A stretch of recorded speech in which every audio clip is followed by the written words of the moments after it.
le thème de notre prédication. C'est le pouvoir de la fécondité. Quand on parle de fécondité, beaucoup de gens pensent seulement que c'est la fécondité biologique. Non, il y a plusieurs fécondités. Alléluia. Nous allons être attentifs. Parce que pour bien comprendre le message, nous devons être attentifs pour que le message, nous le recevons bien. Amen. Le pouvoir de la fécondité. Le pouvoir, d'abord le pouvoir, je vais définir le pouvoir. Le pouvoir, c'est mettre quelqu'un en possession de ce qui lui est nécessaire ou utile. Le pouvoir. Mettre quelqu'un en possession de ce qui lui est nécessaire ou utile. La fécondité, c'est la qualité de ce qui produit. La fécondité, c'est la qualité de ce qui produit. Donc une personne féconde est une personne qui produit. Produire veut dire engendrer ou donner naissance. Alléluia. Produire veut dire engendrer ou donner naissance. Produire aussi, c'est donner du profit. Donner du profit, c'est donner des avantages, des bénéfices, etc. Enfin, on peut dire produire, c'est créer. Pour cela, nous pouvons reformuler notre terme. Pour mieux le comprendre, nous pouvons dire le pouvoir de produire ou le pouvoir de créer. Nous pouvons dire ce matin le pouvoir de produire ou le pouvoir de créer. Alléluia. Et là, nous allons ouvrir nos Bibles. Dans le livre de la Genèse, je vais demander à l'officiant de nous aider. Nous allons ouvrir nos Bibles dans le livre du commencement. Le livre de la Genèse, le premier livre de la Bible. Genèse chapitre 1, du verset 27 au verset 28. Genèse chapitre 1, du verset 27 au verset 28. L'officiant va nous faire lecture. Je lis la parole de Dieu dans le livre de Genèse, au chapitre 1, du verset 27 au verset 28. Dieu créa l'homme à son image. Il le créa à l'image de Dieu. Il créa l'homme et la femme. Dieu les bénit et Dieu leur dit: soyez féconds, multipliez, remplissez la terre et assujettissez-la, et dominez sur les poissons de la mer, les oiseaux du ciel et sur tout animal qui se meut sur la terre. Amen. Alléluia. Nous venons de lire ces deux versets dans le livre de la Genèse, chapitre 1, du verset 27 au verset 28. Dieu qui a créé l'homme à son image, il a créé l'homme et la femme. Quand Dieu a créé l'homme et la femme, il a donné à l'homme et la femme le pouvoir de la fécondité. Alléluia. Il a donné ce pouvoir à l'homme et la femme. Il a dit soyez féconds. Il a donné d'autres pouvoirs. Il a dit à l'homme et la femme de dominer sur les serpents, les scorpions. Nous avons vu toutes ces choses. Nous venons de lire. Mais il a donné ce pouvoir. Je vais m'appesantir sur le thème que nous avons développé ce matin. Le pouvoir de fécondité. Dieu a donné à l'homme et la femme le pouvoir de la fécondité. Il a dit à l'homme et la femme, soyez féconds. Je n'ai pas vu une parole. Je n'ai jamais vu dans la Bible où Dieu a dit à l'homme ou à l'homme et la femme, soyez stériles. Non. Il n'y a qu'une seule personne qui l'a rendu stérile dans la Bible. Et là, c'est une malédiction que lui-même a Dieu a frappé. En dehors de ça, il n'y a pas. Tout ce qui avait les esprits de stérilité, Dieu a béni. Au début de la création, Dieu a donné ce pouvoir à l'homme. Quand je dis l'homme, c'est l'homme avec la femme. L'homme avec grand H. Il a donné ce pouvoir de la fécondité à l'homme. Il a donné ce pouvoir de produire à l'homme. Il a donné ce pouvoir de créer à l'homme. Dieu a dit à l'homme, sois sois fécond. Il n'a pas dit à l'homme, dès le début, il n'a pas dit, sois stérile. Non, il a dit, sois fécond, produis, crée. Quand il a donné cet ordre, il n'a pas discuté. C'est lui-même Dieu, le Dieu créateur, le Dieu qui a créé l'homme. Il a donné ce pouvoir. Il a dit, sois fécond, produis, crée. Alléluia.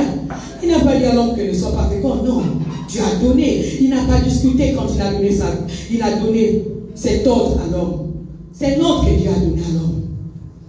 Et quand il a donné cet ordre, parce qu'il avait déjà donné à l'homme cette capacité de produire, ce potentiel de produire, de créer, parce que c'est lui-même qui a créé l'homme. Alléluia. La même manière qu'il a donné le souffle de vie à l'homme, il a donné le pouvoir à l'homme de produire. Il a donné le pouvoir à l'homme de créer. Un homme fécond, un homme qui ne féconde pas, qui ne produit pas, qui ne crée pas, ça ne vient pas de Dieu. Quand on voit un homme, quand je parle d'homme, c'est homme avec un grand H, homme et femme. Quand tu vois un homme qui ne produit pas, qui ne crée pas, c'est pas Dieu. Quand Dieu a donné ce pouvoir à l'homme, c'est dès la création. Alléluia. Il n'a pas c'est dès la création qu'il a donné ce pouvoir à l'homme. C'est dans le premier chapitre. Le chapitre, lui, il a commencé, il a créé le monde. Quand il a créé l'homme, il n'a pas attendu des années. C'est là qu'il a donné ce pouvoir à l'homme. Voilà pourquoi nous sommes là. Parce que si Dieu n'avait pas donné le pouvoir à l'homme, on ne devait pas être là. Alléluia. On ne devait pas exister. Mais si on existe, c'est parce que Dieu a donné le pouvoir à l'homme. Quand un homme ne crée pas, ça ne vient pas de Dieu. Ça vient de quelqu'un qui l'empêche. Ce n'est pas Dieu. Parce qu'il y a des personnes qui disent toujours non. Si je ne crée pas, si je ne produis pas, si je ne suis pas fécond, c'est Dieu. Non, ce n'est pas Dieu. Dieu n'est pas là. Nous avons tous lu la parole de Dieu. Alléluia. Tout ce que Dieu veut de nous, c'est que nous soyons féconds. Amen. Le seul être capable d'empêcher l'homme, de créer, d'empêcher l'homme de produire, c'est Satan. Parce que Satan, chaque jour que Dieu fait, chaque jour qu'on se lève, chaque jour que le soleil se lève, que le jour se lève, que la nuit tombe, il se bat pour détruire le plan de Dieu. Parce que le plan de Dieu pour l'homme, c'est que l'homme soit fécond. Le plan de Dieu pour l'homme, c'est que l'homme doit créer, c'est que l'homme doit produire. Alléluia. Le plan de Dieu pour l'homme, c'est pas que l'homme doit être stérile, non. Mais Satan n'aime pas l'homme. Le plan de Satan pour l'homme, c'est détruire l'épanouissement de l'homme sur cette terre. Alléluia. Le plan de Satan pour l'homme, c'est détruire l'épanouissement de l'homme sur cette terre. C'est faire en sorte que le plan de Dieu ne puisse pas se réaliser dans la vie de l'homme. Satan travaille. Il ne baisse pas les bras. Il travaille. Le jour, la nuit, Satan travaille. Satan ne travaille pas que la nuit. Satan travaille à toute heure. Parce qu'il se bat. Satan se bat pour voir l'homme souffrir. Satan se bat pour voir l'homme pleurer. Pas des larmes de joie, mais des larmes de malheur. Satan se bat pour voir l'homme se détruire intérieurement comme extérieurement. Alléluia. Satan il se bat. Et chaque jour, Satan il organise des situations à telle sorte que l'homme doit subir. Satan ne dort pas. Nous les chrétiens pensons que Satan dort. Non, Satan ne dort pas. Pendant que toi tu dors, Satan travaille. Parce que Satan a organisé son royaume dans chaque famille. Chaque famille, même si ta famille, d'autres disent, non, ma famille est chrétienne. Hein? Moi, je suis né dans une famille chrétienne. Depuis le début, mon grand-père, ma grand-mère, mon arrière, mon père, ma mère, c'était des chrétiens. Mais quand on regarde la vie de cette famille, vous allez voir, 5 filles, il n'y a qu'une seule fille qui fait semblant d'enfant. 2. Mais elle va te dire, ou il va te dire, que je suis né dans une famille chrétienne. Non, on doit l'élever chrétienne. On doit dire, je suis né dans une famille religieuse. Parce que là, quand quelqu'un est né dans une famille chrétienne, ce n'est pas être né dans une famille chrétienne. C'est toi-même de vivre le christianisme. Le christianisme, c'est une vie, c'est la fécondité, le christianisme. Quand tu ne vis pas la fécondité, ce n'est pas le christianisme. Quand Dieu a parlé, il a dit quoi? Soyez féconds. Nous voyons que l'homme naturel, malgré sa bonne volonté, et le fait que Dieu l'a ordonné de produire, il ne peut pas le faire. Nous avons déjà remarqué des personnes qui ont du mal à produire, qui ont du mal à créer, qui ont du mal à féconder. Il y a des familles entières où on a du mal à voir même 2 personnes dans la famille faire des enfants. Il y a des familles pour enfanter un enfant, c'est difficile.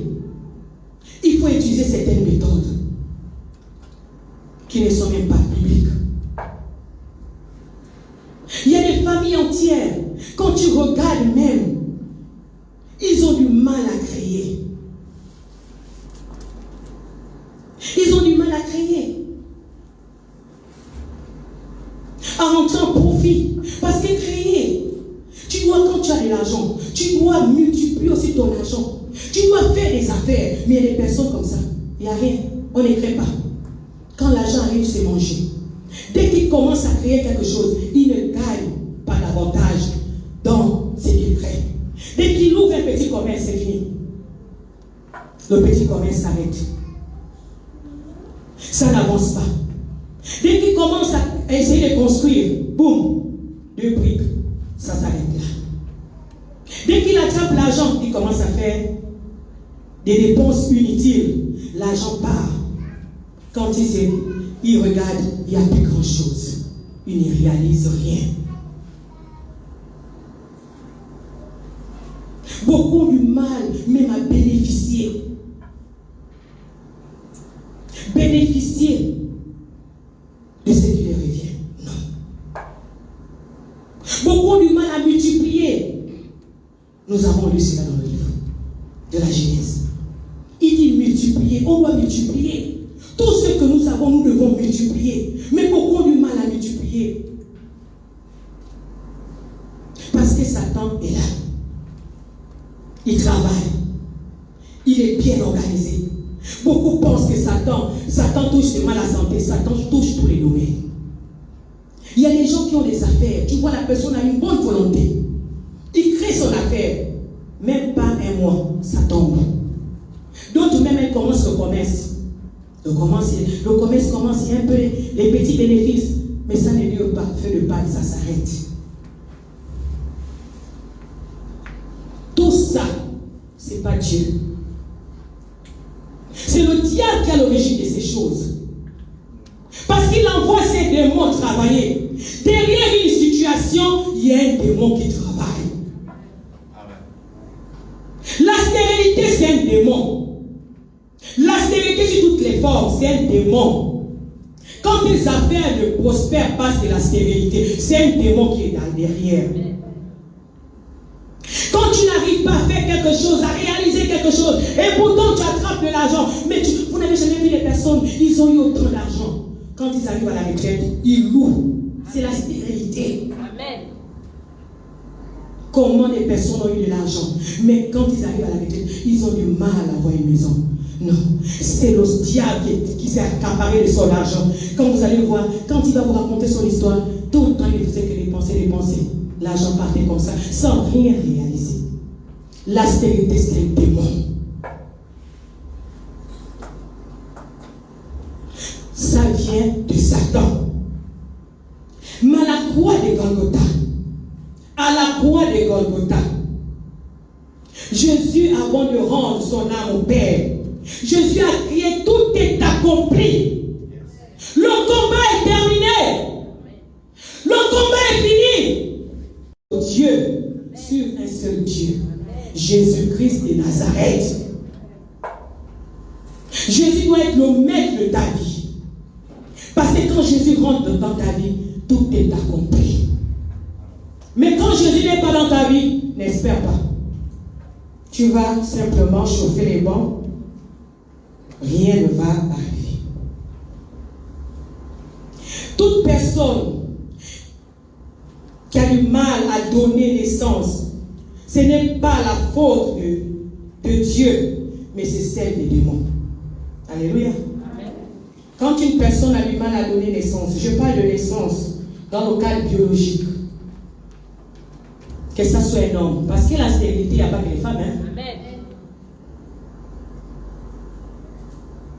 La stérilité, il n'y a pas que les femmes. Parce que il y a des personnes qui pensent que la stérilité, il n'y a que les femmes. Non, quand Satan travaille sur tout le monde. Amen. Chez les hommes, chez les femmes. Il y a des hommes qui sont stériles, Amen. Qui sont bourrés de démons. J'ai dit que la stérilité, c'était un démon. Il y a des hommes stériles, ça veut dire qu'il a le démon de stérilité. Il y a des femmes stériles. Quand quelqu'un est stérile, qui n'arrive pas à féconder, mettre un enfant au monde, ce n'est pas Dieu. Alléluia. Amen.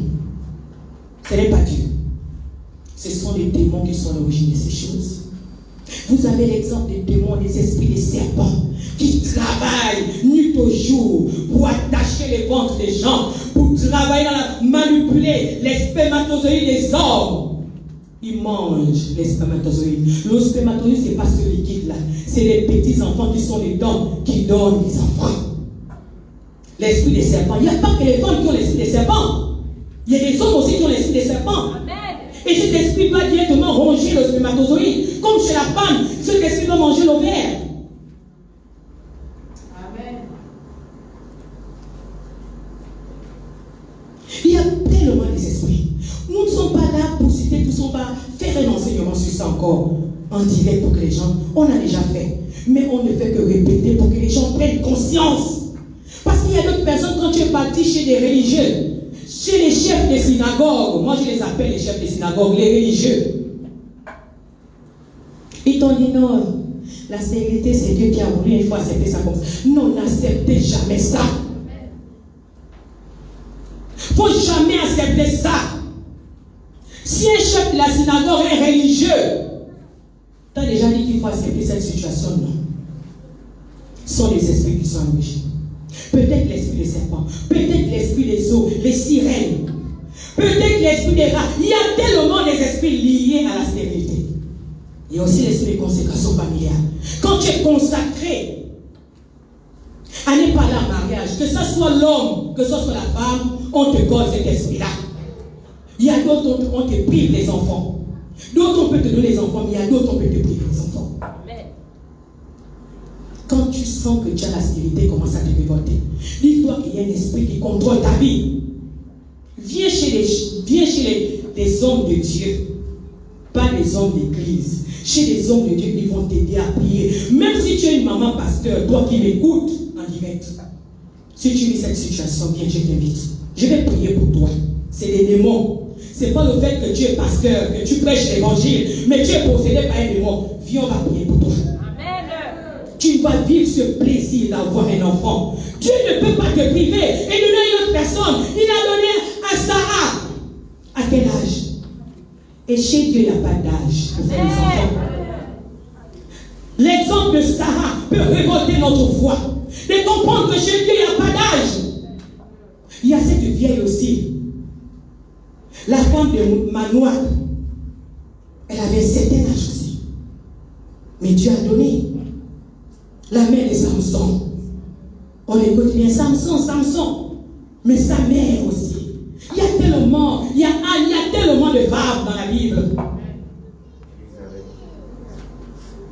Il y a Élisabeth, il y a tellement, je ne vais pas les citer. N'accepte pas cette situation. Il faut te révolter. Même si la science, voici un autre démon, la science. Pardonnez-moi, les scientifiques. Mais ça, c'est un démon. Amen. D'abord, vous voyez la science. Le logo de la science, c'est quoi? C'est le serpent. J'ai dit les serpents là. Si le logo déjà de la science, c'est le serpent, qu'est-ce que le serpent peut faire? Le serpent même quoi? Le serpent vient d'étude, le serpent c'est qui? C'est le diable. Amen. Le serpent c'est le diable. L'OMS, les pharmacies. Quand vous regardez à l'OMS, le logo de l'OMS, les pharmacies, c'est quoi? C'est le serpent. Vous pensez que quand vous partez payer les médicaments en pharmacie là, les médicaments, voilà pourquoi on demande aux gens de prier d'abord. Même avant de boire un produit, prie d'abord. Amen. Parce que ce produit a été dédié au serpent. Très bien. Tout ce qui est médicament, tout ce qui est médical, il faut d'abord prier. Mais quand tu vas à l'hôpital, on te prend le sang. Prie d'abord. Tu connais là, on ne sent pas. C'est pour nourrir le serpent. Si ton sang va nourrir le serpent, on te calme un peu.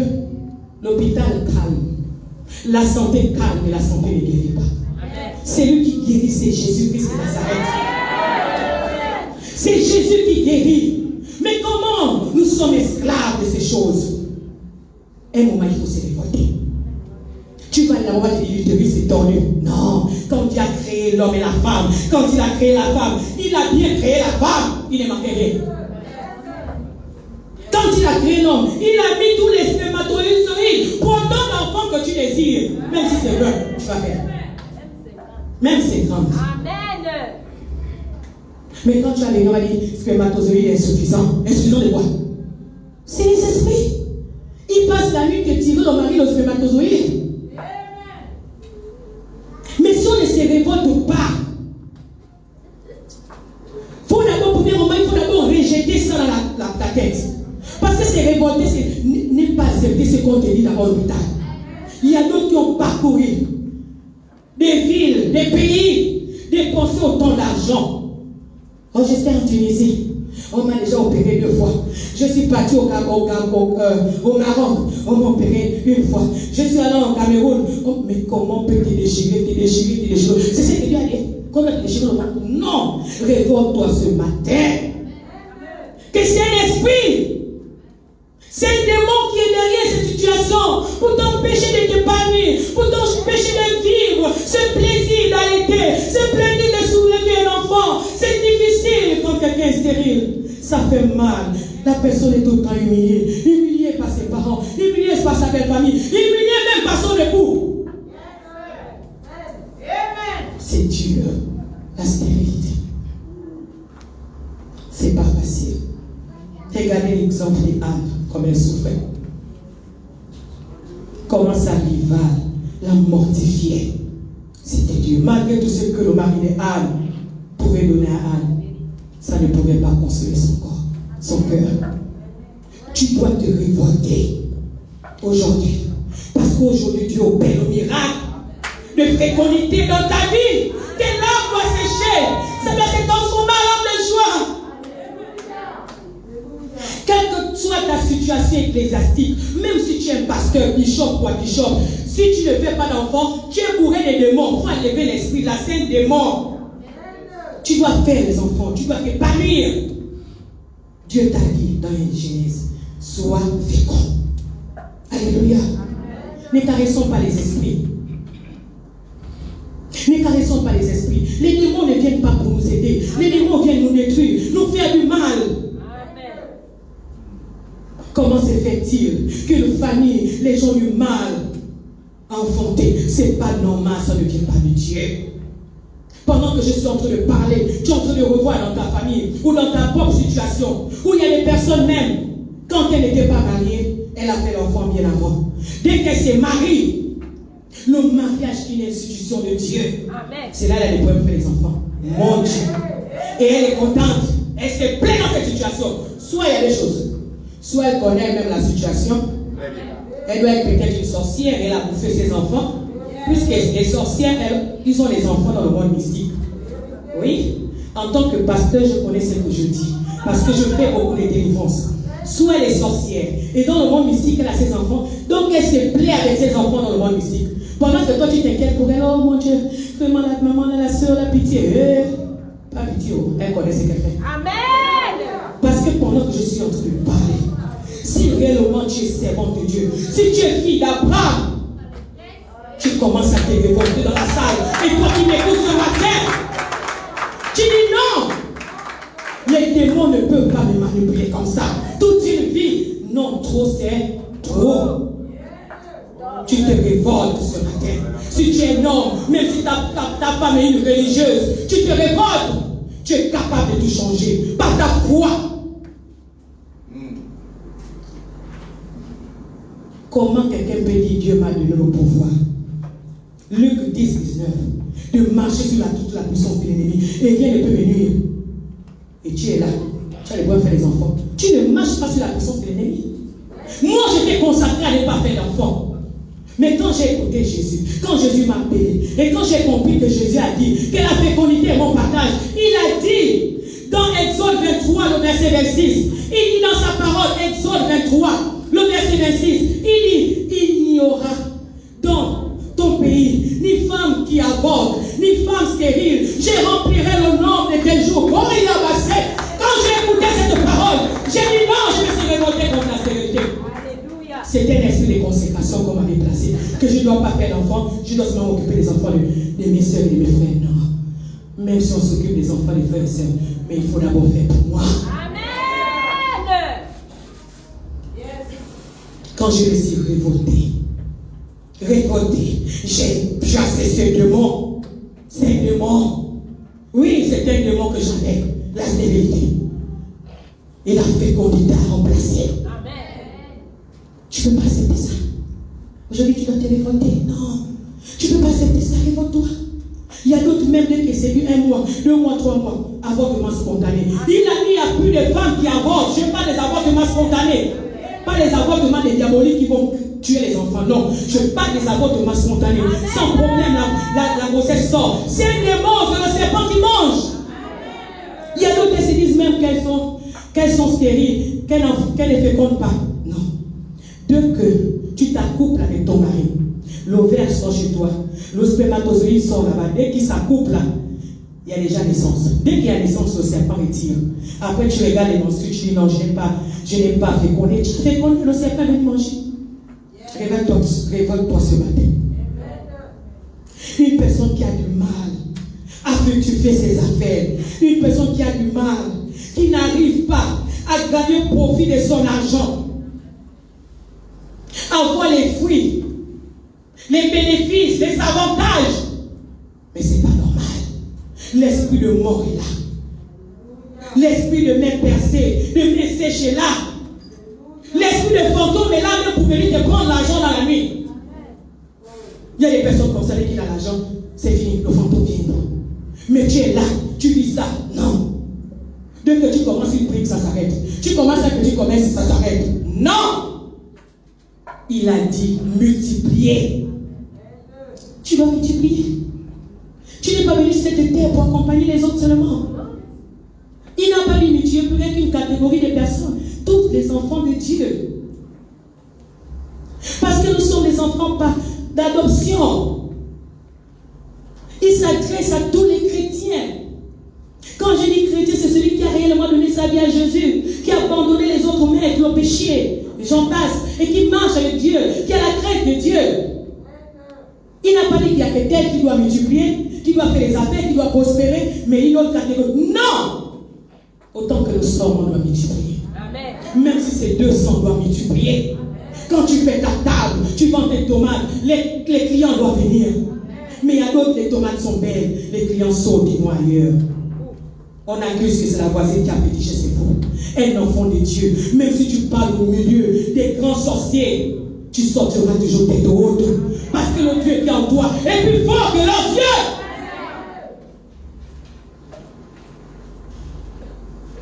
Comme on ne veut pas saisir, on veut seulement aller chez les faux prophètes.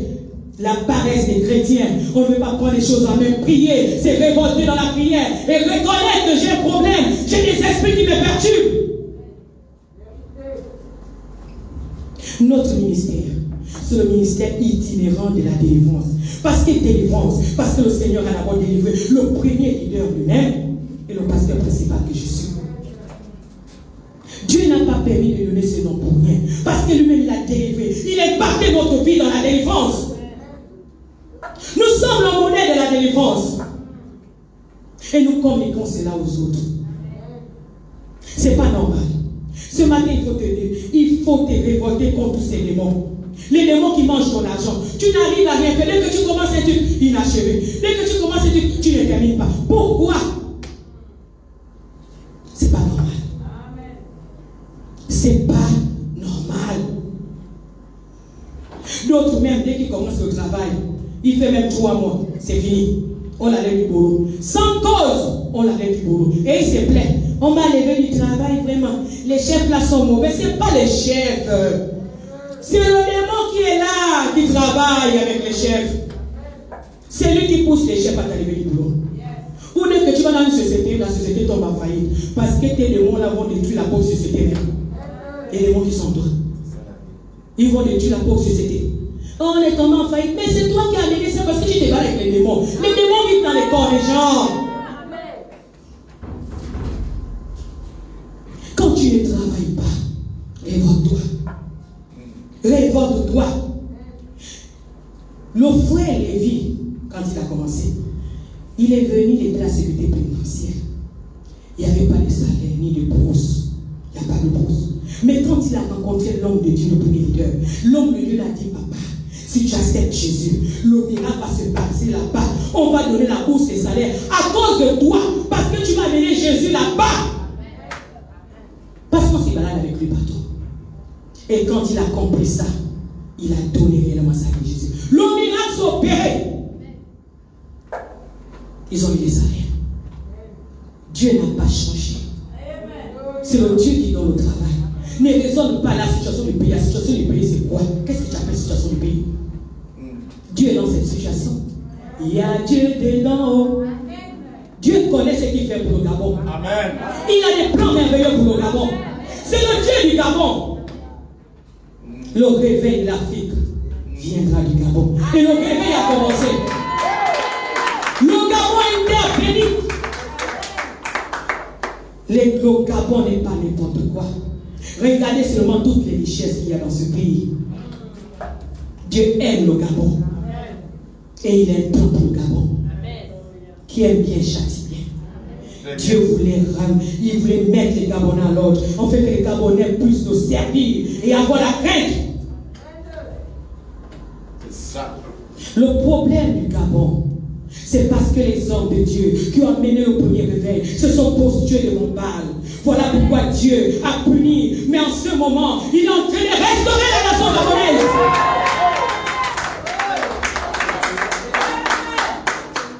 Et il y a une nouvelle classe des hommes de Dieu qui ont entré naître. Je fais partie de cette classe.